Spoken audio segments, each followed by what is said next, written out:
వచ్చేసారు అన్నయ్య వెళ్దామా వెళ్దామా అన్నయ్య దగ్గరికి వెళ్దామా వెళ్దామా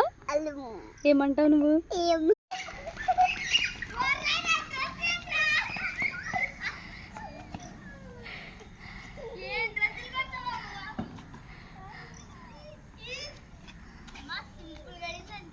ఏంటి వచ్చేసారు అన్నయ్య వాళ్ళు అన్నయ్య వచ్చేసాడా అన్నయ్య వచ్చారా రండి రండి దా అన్నయ్య అన్నయ్య దా ఎలాంటి డ్రెస్లో నువ్వు అమ్మాయికి హక్ చేసుకోండి హక్ చేసుకోండి నడవండి నడవండి